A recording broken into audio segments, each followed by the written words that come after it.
2000 साल से भी ज्यादा पहले सिद्धार्थ गौतम नाम के एक आदमी को बहुत बड़ा आत्मज्ञान हुआ। वो बुद्ध यानी जागृत आत्मा के नाम से जाने गए और दुखों से मुक्ति पाने का रास्ता लोगों को बताया।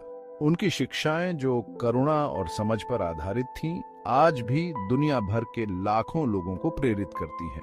ये उनकी यात्रा की कहानी है, एक ऐसी जिंदगी से जहां सब कुछ था, उस रास्ते तक जहां उन्हें सार्वभौमिक सत्य का ज्ञान हुआ, जो हमें अंदरूनी शांति और मुक्ति का रास्ता दिखाता है। बुद्ध की जिंदगी हमें ये दिखाती है कि इंसान क्या कुछ कर सकता है।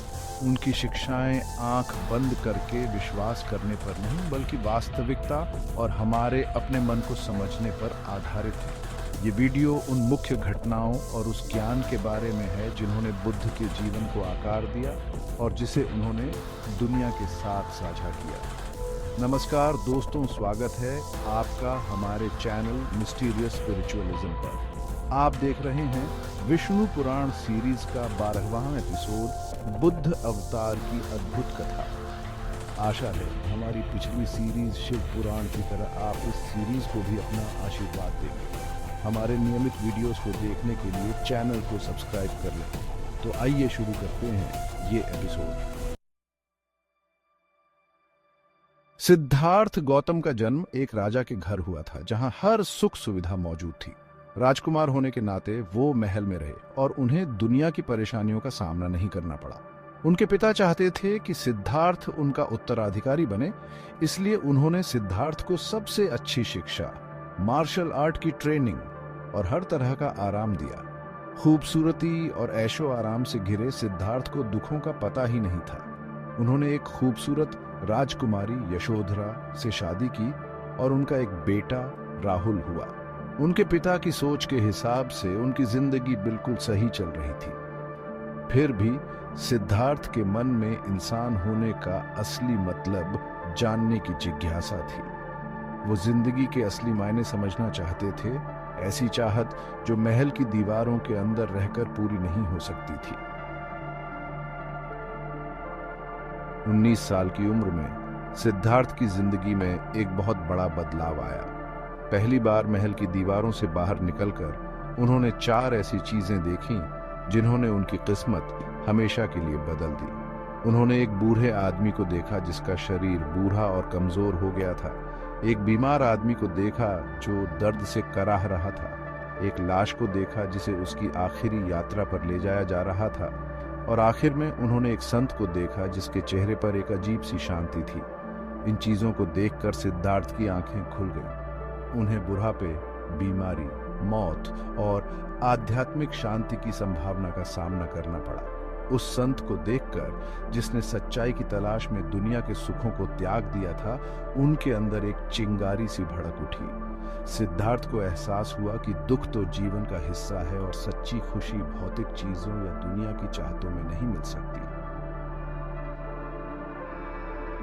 इस एहसास ने सिद्धार्थ को एक बहुत बड़ा फैसला लेने पर मजबूर कर दिया। उन्होंने अपने महल की सारी सुख सुविधाओं को छोड़कर दुखों के असली कारण और उनसे छुटकारा पाने का रास्ता खोजने के लिए एक आध्यात्मिक यात्रा पर निकलने का फैसला किया। एक रात उन्होंने अपनी सो रही पत्नी और नवजात बेटे को चूमकर अलविदा कहा और अपनी पुरानी जिंदगी को पीछे छोड़कर अंधेरे में चले गए।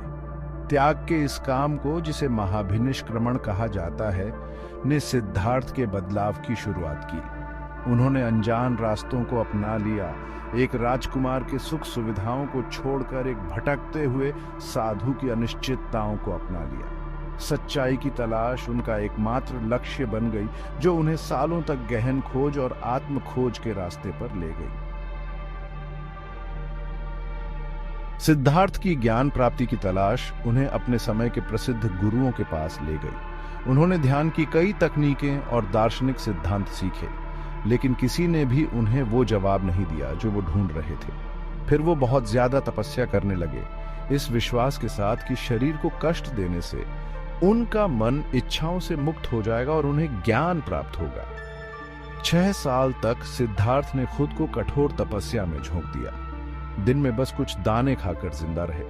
उन्होंने अपने शरीर को उसकी सीमा तक धकेला, लेकिन उन्हें जवाब नहीं मिले। उन्हें एहसास हुआ कि बहुत ज्यादा तपस्या करने से उनका मन मजबूत होने की बजाय कमजोर हो रहा है। इस एहसास ने उन्हें उस रास्ते पर ही सवाल उठाने पर मजबूर कर दिया जिस पर वो चल रहे थे। थके हुए और टूटने की कगार पर सिद्धार्थ को बचपन में ध्यान की गहरी अवस्था का अनुभव याद आया। उन्होंने पहचाना कि न तो बहुत ज्यादा सुख सुविधाओं में और न ही बहुत ज्यादा तपस्या में मुक्ति का रास्ता है।